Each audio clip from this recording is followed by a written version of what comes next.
Viola de pinho, viola caipira, viola sertaneja, viola de arame, viola nordestina, viola cabocla.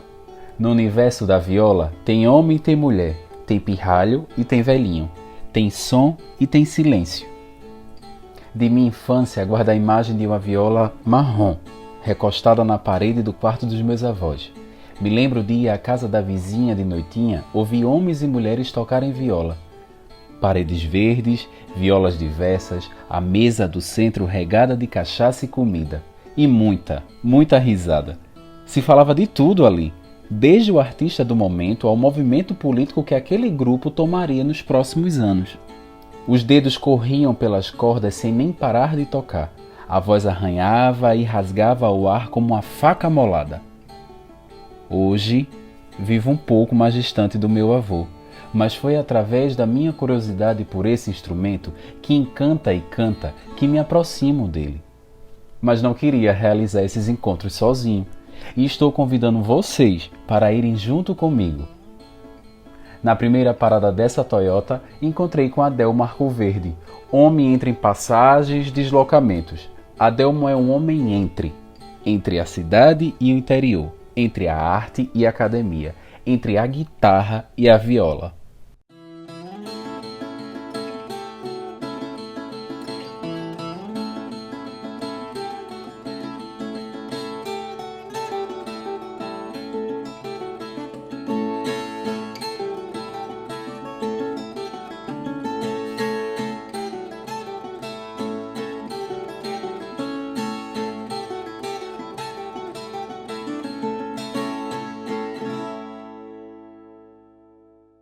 O violão no conservatório já era tido como um instrumento normal, porque tinha a área do violão erudito, é bem caracterizada, né? Tem os métodos de violão erudito, como o Henrique Pinto, por exemplo, e tem a questão do violão popular. O violão popular, muitos colegas meus davam aula, como eu dei aula de violão também, na área bossa nova, na área da música popular brasileira na época.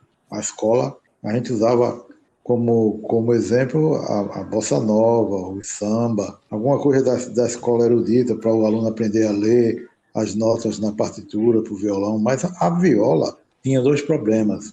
Não existia método, não existia metodologia, algum método escrito.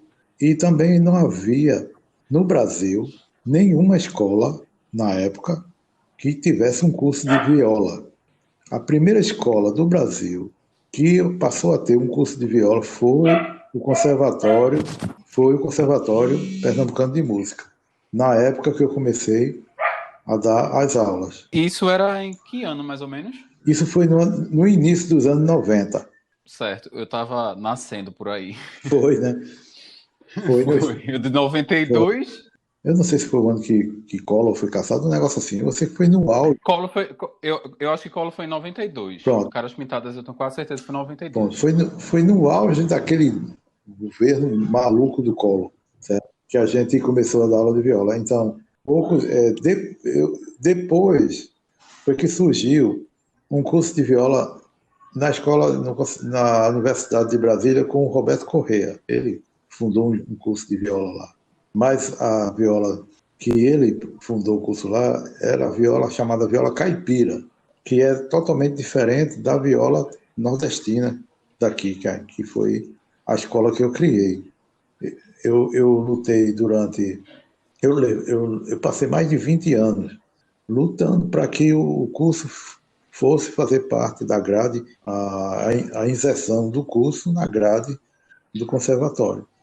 Tua trajetória é bem marcada, assim, por uma luta mesmo, né? Da criação dessa identidade da viola dentro do conservatório. Tu fala uma coisa muito interessante, assim. Tu traz esse recorte histórico, né, pra gente.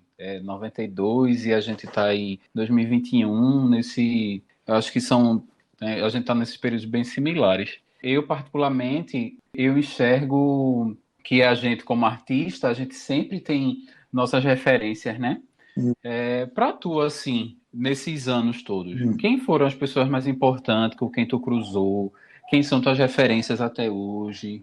Olha, os artistas que eu me conectei mais na minha formação instrumental durante esses anos. Na parte da viola, eu tinha o Quarteto Novo, que tinha o Heraldo Dumont tocando viola. Que tinha, ele, parece que ele só conseguiu gravar dois discos. E tinha o trabalho do Quinteto Armorial, que era um trabalho assim, que eu achava muito bom, muito bonito aquele trabalho do Quinteto Armorial.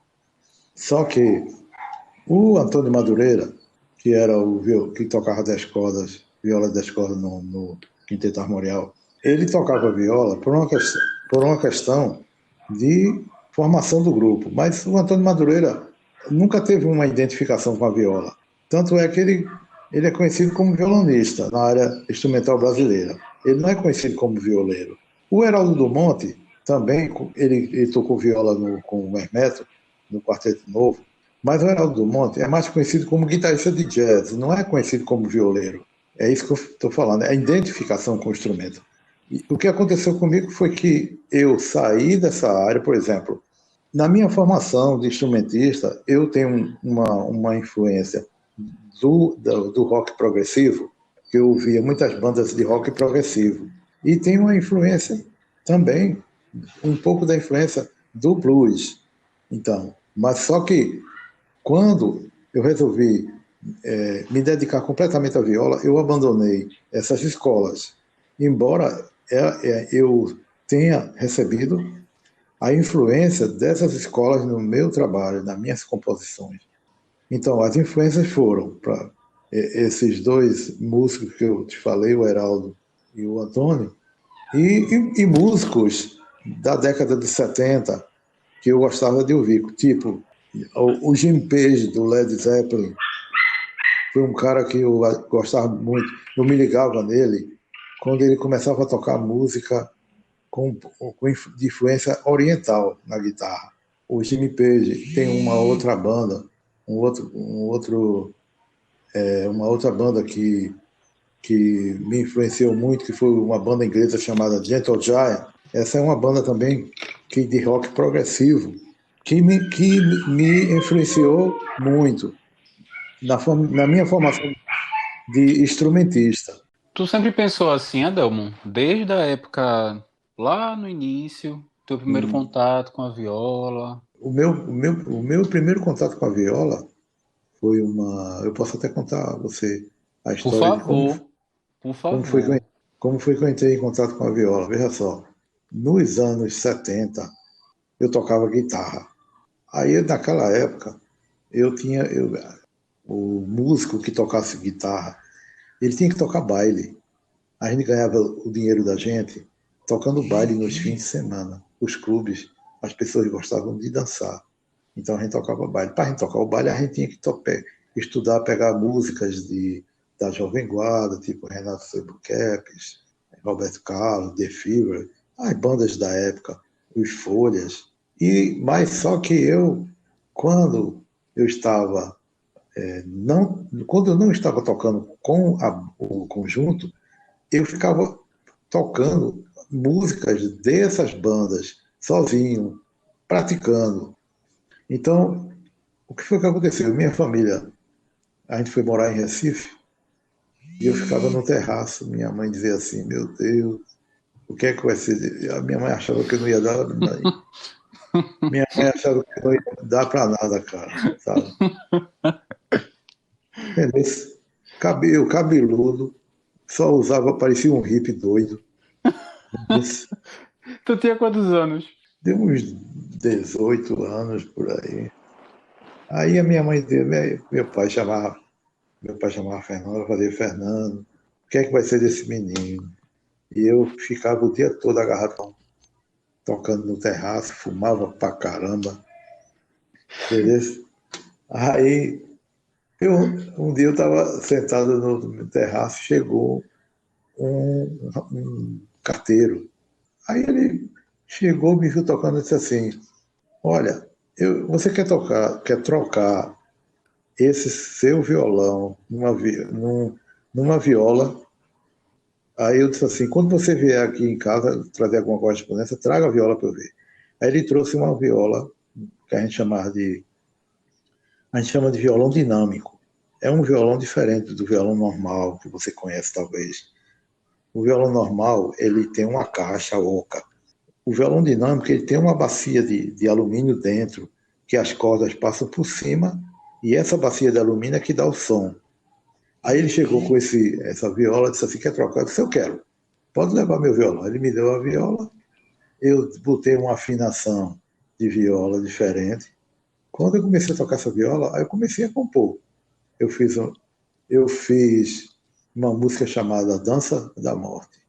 Sim, esse carteiro, eu nunca mais vi esse carteiro. Ele nunca mais ele apareceu lá em casa.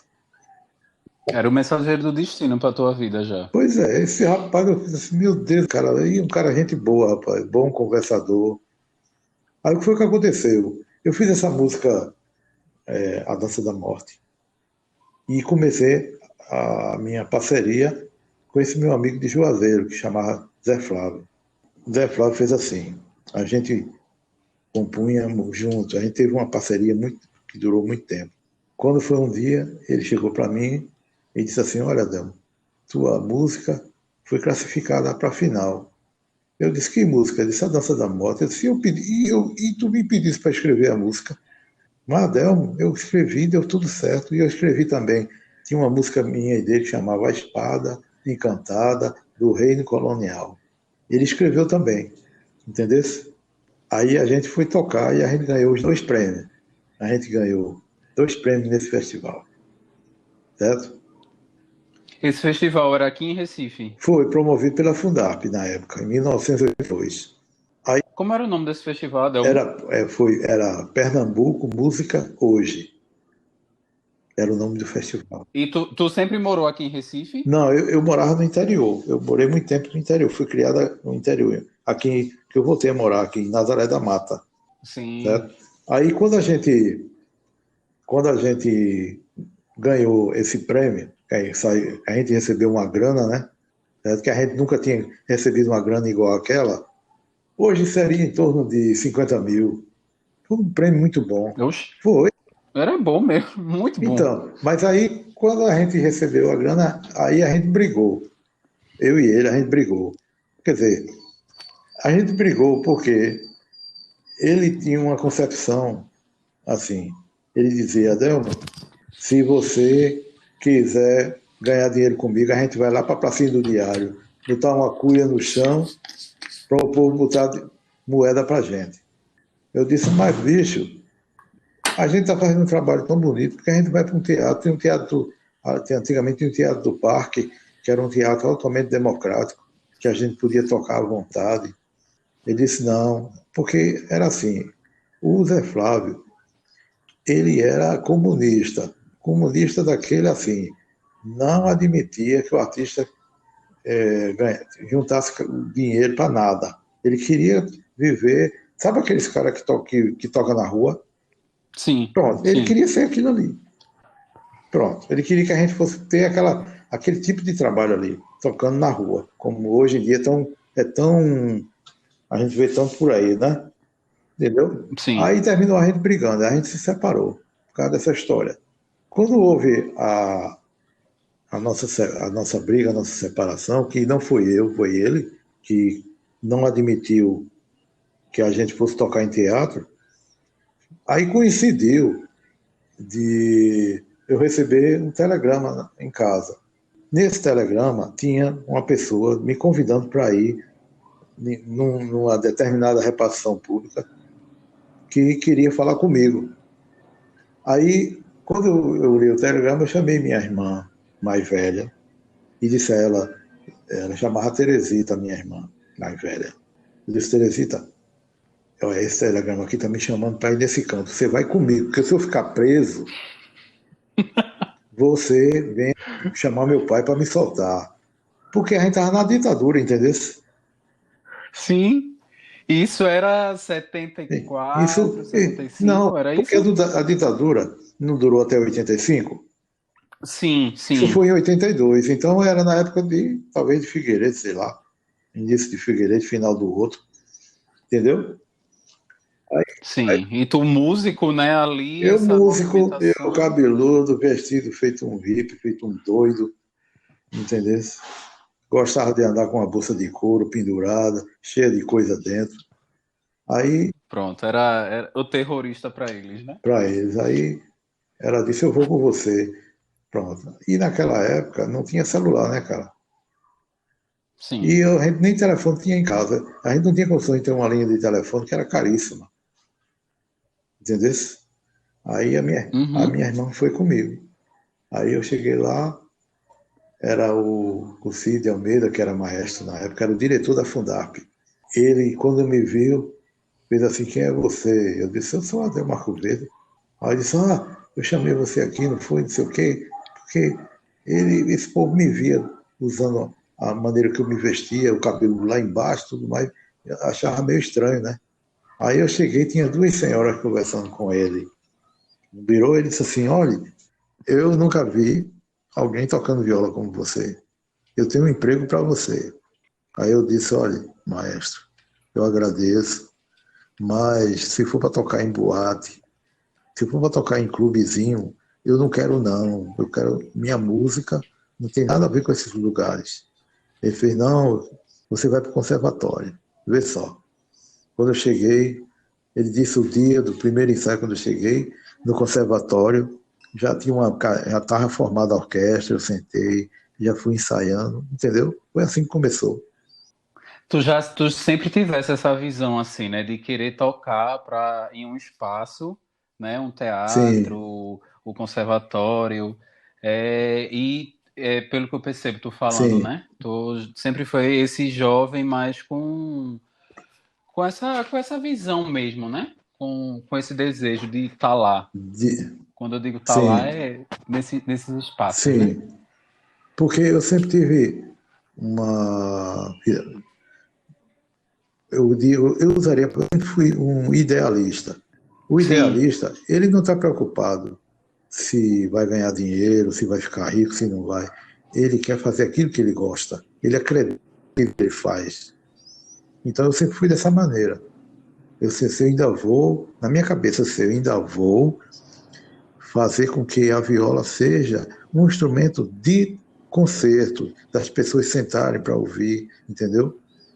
Essa era a minha concepção, sempre foi a minha concepção, de fazer as pessoas entenderem, de fazer as pessoas respeitarem o instrumento, o meu trabalho. Essa sempre foi. E com o Flávio, o Zé Flávio, ele foi um cara que me deu muita lição de maturidade, de visão do mundo, visão da sociedade, visão de uma sociedade mais coletiva, visão de uma sociedade menos da exploração do homem pelo homem. Ele me deu essa visão, Sim. que eu aprendi muito com ele isso, que a sociedade, o Estado organizado, que é a sociedade, né? A sociedade, aliás, é o Estado organizado. Ele deve trabalhar para o bem do cidadão e não para o bem daqueles que vivem acumulando capital. Essa é a Uhum. visão que eu aprendi com ele. O que é que tu aprendeu? Essa tua mescla toda aí, tua vivência com o Flávio na rua, tu de Nazaré da Mata, tu vindo aqui para a cidade grande, né? O que é que tu aprendeu de mais importante assim no conservatório com a viola? Teu trajeto, tu Lá na escola, chegando, esses anos todos, lá na sim, no escola. conservatório, olha, veja só, Sim, quando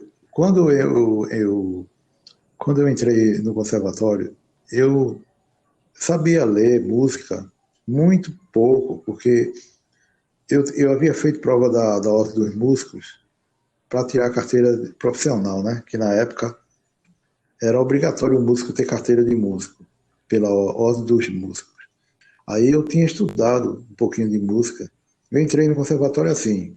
Quando eu fui, quando eu iniciei a participação na orquestra, eu fui estudando mais, eu fui aperfeiçoando a minha leitura de música, eu aprendi a escrever arranjos, entendeu? eu tive uma convivência com a música erudita que eu não havia tido mais profundamente. E, assim, foi mais uma formação que entrou na minha estrutura de compositor, de instrumentista. A música erudita entrou também, entendeu? E outra coisa que o conservatório trouxe para mim foi porque, quando eu fui participar da orquestra, eu era meio bicho do mato, sabe? Porque eu Sim. era do interior. A gente vivia, na época da ditadura, cara, a gente vivia meio na base de uma questão de terrorismo, sabe? Na época da ditadura, Uhum. a polícia, ela não perguntava como era seu nome, onde você morava, os documentos, não. Ela chegava na porrada logo, certo? Então, a gente vivia mesmo meio no regime de terror. Se tem uma coisa, bicho, que eu nunca admiti, e nem vou admitir nunca, é que as pessoas não me respeitem como músico, entendeu? Porque, assim, no interior, o povo trata músico como se músico fosse cidadão de quinta categoria. Sim. Mas eu nunca permiti, cara, que alguém me tratasse dessa maneira, mesmo morando aqui no interior. A primeira vez que eu fui tocar em São Paulo, a produtora que me levou, eu percebi que ela estava super nervosa comigo, que ela não me conhecia, nunca tinha me visto tocar. E eu fui tocar no Sesc Pompeia, lotado de gente, com mais 10 instrumentistas de viola no palco, todos violeiros caipira. E só eu estava como viola do Nordeste. Aí eu acho assim, meu Deus, ela está pensando que eu vou chegar, vou sentar no palco e vou fazer a introdução de Asa Branca e ficar tocando Asa Branca o tempo todo. Só que, quando eu comecei a tocar, eu toquei 40 minutos. Quando eu terminei de tocar a última música, a plateia não queria que eu saísse do palco. Eles ficaram chocados com o que ouviram. A produtora ficou muito emocionada com o que ela ouviu. Por quê? Por causa dessa maneira de tocar o instrumento, que eu mesclei a raiz da nossa música, que é riquíssima, que é inconfundível, tá certo? Onde quer que a gente toque a música nordestina, é inconfundível. Não tem música igual à nossa. E quando eu misturei essa música nordestina com essas influências progressivas, porque rock progressivo para mim não é só um estilo, não, é uma mentalidade. Mentalidade de você procurar novas fronteiras para o que você está fazendo, buscar novos rumos, novas fronteiras. É isso que o rock progressivo faz. Não é jazz nem é blues, é rock progressivo. Quais são os novos violeiros e violeiras dessa nova geração? Que tu destacaria? Teve, por exemplo, o Eduardo Buarque foi o primeiro aluno meu de viola. Ele passou um bom tempo comigo. Inclusive, ele viajou comigo para tocar. O Rodrigo Veras, que hoje é luthier de viola, também foi um bom aluno.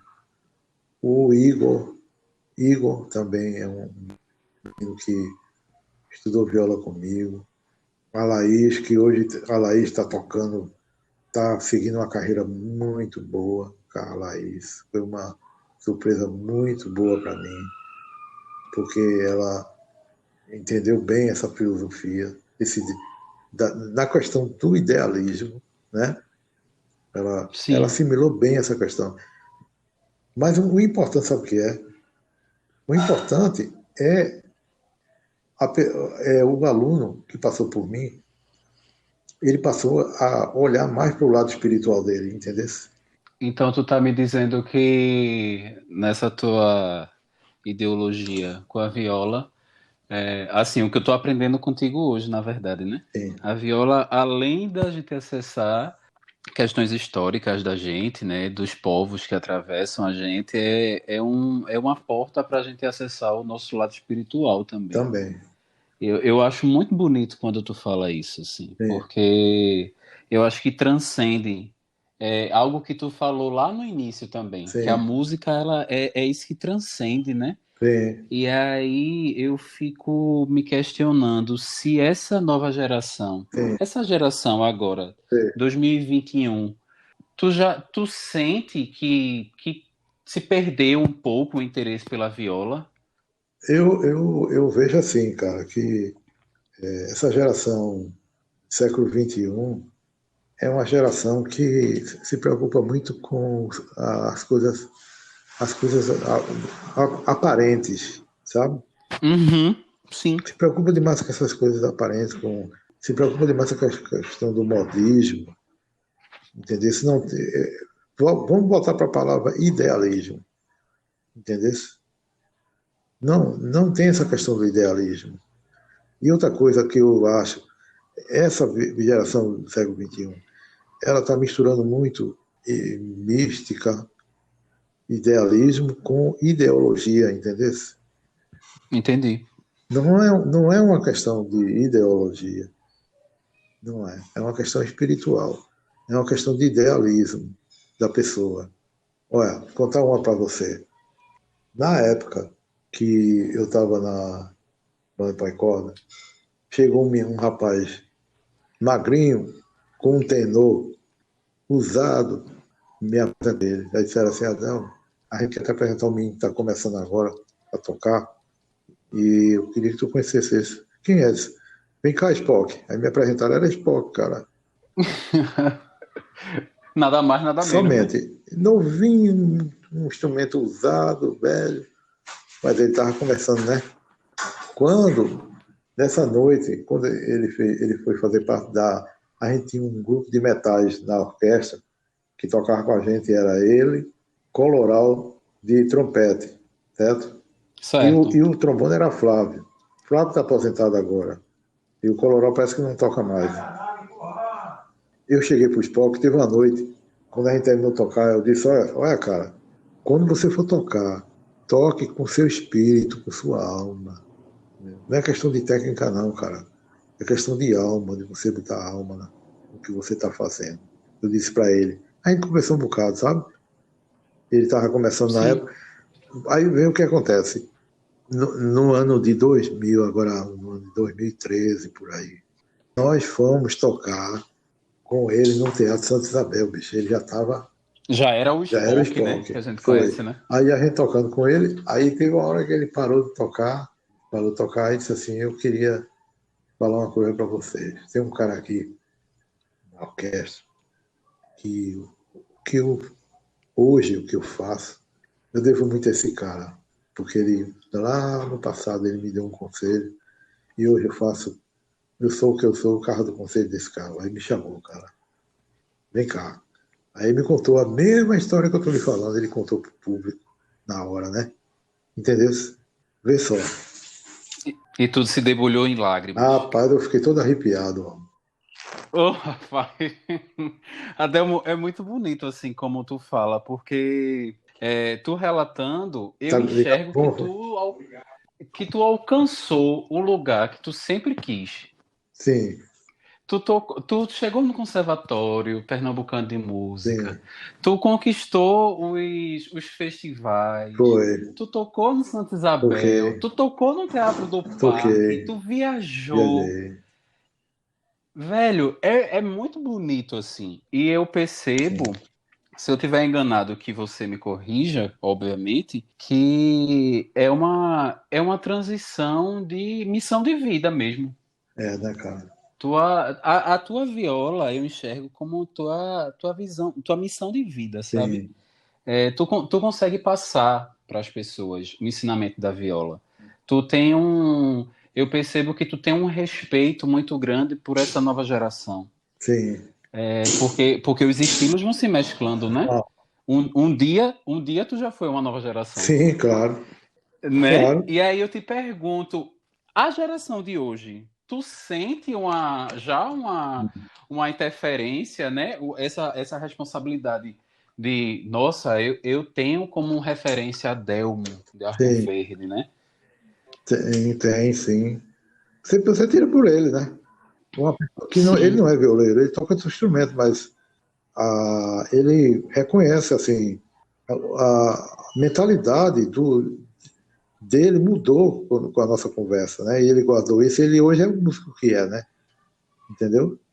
E Entendi. a Laís também é uma pessoa que assimilou bem essa garra que ela tem, essa força, que a vontade que ela tem de vencer as barreiras, né? Porque ela como mulher não é fácil. No mundo de violeiros de homens, né? No mundo a viola é Uhum. um mundo muito masculino, né? Entendeu? E ela assimilou bem, cara. Sim. O Rodrigo assimilou bem também, sabe?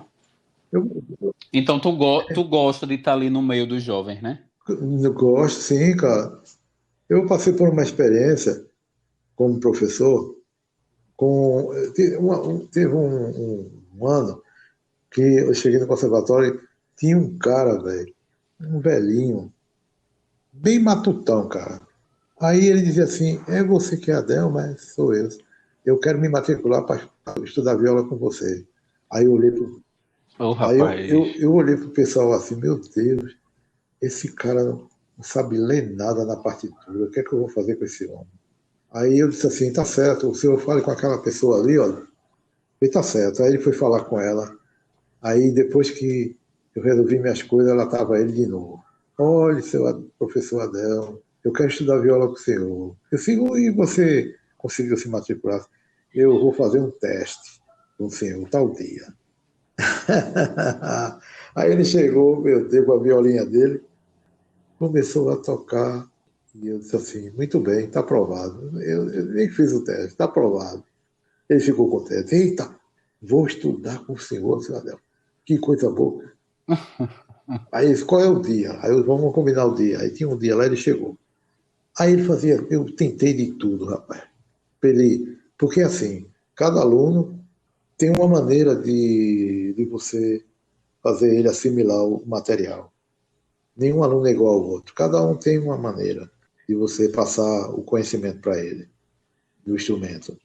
Tem uma maneira dele assimilar o estudo. Aí eu disse assim, meu Deus, como é que eu vou descobrir? Como é que eu vou dar aula para esse velho, rapaz, para esse homem? Ele dizia assim: eu moro sozinho no sítio, professor. Minha mulher me deixou, eu comprei um sítio para mim, me enfiei lá dentro do sítio, e eu vivo dentro desse sítio. Eu saio, eu viajo 3 horas para chegar aqui, para estudar viola, que eu moro nesse sítio. E eu deixei ele falar, né, que eu precisava ver o ponto que eu estava procurando para fazer a coisa, ele assimilar, né? Ele é assim, Entendi. aí eu ficava ouvindo. Aí ele disse assim: olha, eu moro no meu sítio, mas de domingo tem uma igrejinha lá dos batistas, lá dos meus irmãos batistas, que eu gosto de assistir o culto. Eu gosto muito de cantar os hinos dos batistas. Aí eu disse assim: tu gosta de cantar os hinos? Ele gosta. Traga o inário. Ele trouxe na outra semana. Aí eu peguei, comecei a ensinar ele a tocar os hinos na viola. Rapaz, esse camarada começou a deslanchar, a tocar tudo que é hino na viola. Ele ficou tão contente. Mas, professor Adão, que coisa maravilhosa, eu vou tocar. Esse domingo eu vou tocar viola na igreja. Aí eles, do outra semana, ele chegou, toquei o hino tal na igreja com a viola, os irmãos ficaram, foi contentes. Aí ele.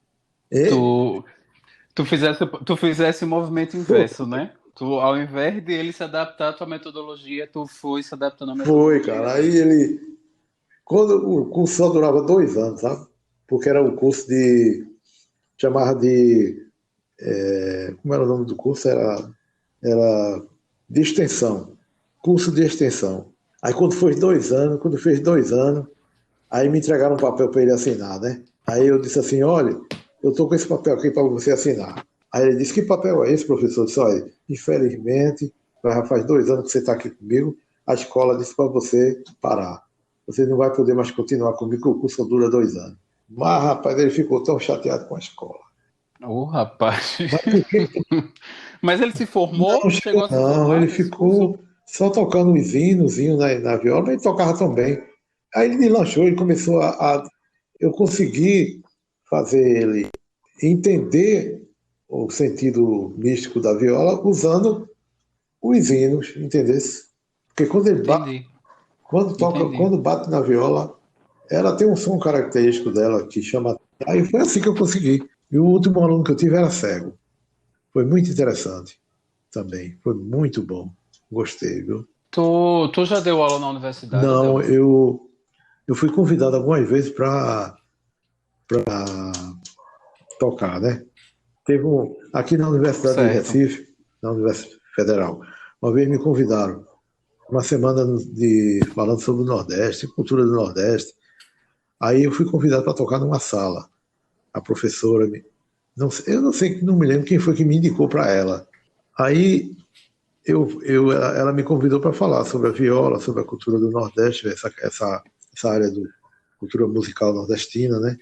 Aí ela pediu para tocar uma música na viola, entendeu? Aí eu fui tocar uma música Entendi. minha que se chama Lamparinas da Noite. Essa música eu fiz. Você está lembrado daquele Zé Flávio, meu parceiro antigo? Sim, Então, sim. eu fiz para ele, porque ele faleceu e eu só fiquei sabendo 2 anos depois que ele tinha falecido. Entendeu?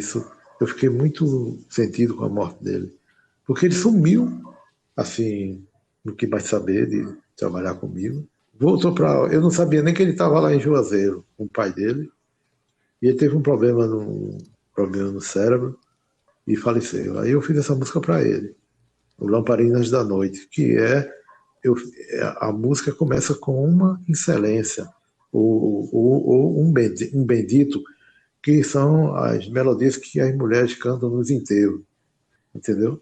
Essa Lamparinas da Noite. Uhum. Rapaz, eu comecei a tocar essa música. Quando eu parei de tocar, a mulher estava aos prantos. A professora caiu no choro, incontrolável. A mãe dela fazia assim: Mas minha filha, por que você está chorando tanto? Ela se emocionou tanto com a música. Então, essas coisas que eu fico assim: Meu Deus, eu consegui fazer, né? Essa coisa da música tocar na alma da pessoa dessa maneira, sabe? Da pessoa ficar.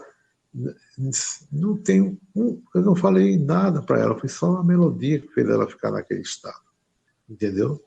Esse é assim, a força dessa questão de você saber tocar para para as pessoas sentirem na alma o que você está fazendo. Isso aqui é um negócio incrível, sabe? Adelmo, eu acho que a gente não poderia encerrar essa Sim, conversa tão gostosa de uma outra maneira, assim. Tu iniciou falando tua trajetória e tu sim, encerra com o teu parceiro, Flávio, meu parceiro. sabe? E é muito bonito, assim, essa história do Flávio, essa história Meu da pai, Lamparina da sim, Noite, dessa música. E é isso, né? A trajetória da gente na vida, o que eu acredito e o que tu tá mostrando sim, pra mim, como um leigo da música, é isso, é a gente despertar o nosso sim. espiritual, a gente conseguir tocar o outro, e tu toca as pessoas não só tocando tua viola, mas conversando também, assim. Eu Sim. estou muito grato pelo diálogo contigo. Eu espero que quando todos nós estivermos vacinados, a gente se encontre, eu possa te Bom, dar um abraço, te agradecer claro. pessoalmente. E eu confesso que eu espero um dia aprender a tocar viola, porque eu não sei tocar Sim, viola. sim. E eu espero ser teu Tomara, aluno. Eu tomara. espero ser teu aluno. Eu vou ser uma pessoa Sim, audaciosa agora. Eu vou dizer, eu sim. espero ser Muito aluno de bem, dá Adelmo certo, Verde. cara. Você vai gostar, bicho. Tu vai gostar. Ah, eu tenho certeza. Eu já tô gostando aqui a Sim, gente conversando. Tu gosta de falar, eu sim. também gosto de falar. A gente Pois passa a é, noite bicho. todinha aqui falando. Aí, Adelmo, muito rapaz, eu obrigado, viu? agradeço demais a você. Você Muito ter obrigado. conversado comigo também, né? Eu gosto muito de falar dessa, dessa trajetória, de toda essa viagem, dessa caminhada minha. Eu gosto muito de falar. Para ver se desperta, ver se abre a mente das pessoas para esse lado que as pessoas estão esquecendo, né? Esse lado Sim, alma, alma. As pessoas estão perdendo a alma, cara. Você não sente alma nas pessoas, entendeu? Não sente. O que a gente sente hoje é um mundo que as pessoas procuram vencer. É como se as pessoas estão vivendo no mundo como se estivesse vivendo uma guerra, cara. E a gente não vê alma, Entendi. a gente não vê alma nas pessoas. A gente vê, fazer uma comparação, a gente vê mais Exterminador do Futuro do que alma, cara. Entendi. Eu acho que a gente tá dando um pontapé muito bonito com esse Sim, podcast, assim. sim, Laís vai tá aqui com a gente sendo uma sim, das entrevistadas, né? E o primeiro nome que ela citou sim. foi o seu, assim. E eu acredito que na vida Eu nada é por também, acaso. eu também.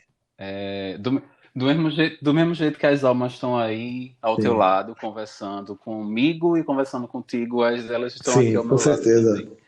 Então, eu queria encerrar te agradecendo Sim, muito pelo aprendizado, pelas falas. Eu espero que a gente converse sim, muito ainda, porque tem muita coisa para a sim. gente conversar. E eu te desejo muita luz, Tá. assim, André. Para É o você que eu te também, cara. desejo, assim, nessa noite. Tudo de bom para você, viu? Um abração. Um Sim, abraço, boa noite nesse sim. friozinho de Nazaré, porque eu acho que deve estar Muito frio não, aí. sim. E muito obrigado. Tá, não, Tá, a gente tá tá. meio quente ainda, Mas né? eu desejo tudo de bom para você, cara. Para Seja nós. feliz. Para nós, Tá. professor. Muito Até obrigado, mais, viu? viu? Enquanto ainda não encontro os sons do meu avô, continuo nessa busca por esses sons de minha infância. O que a viola significa para esses violeiros e violeiras? Para além de instrumento, acredito que viola é desafio, é companhia, é família. E 10 cordas em 30 é um pouco disso tudo. É um pouco de visita, um pouco de descoberta e um pouco de brincadeira.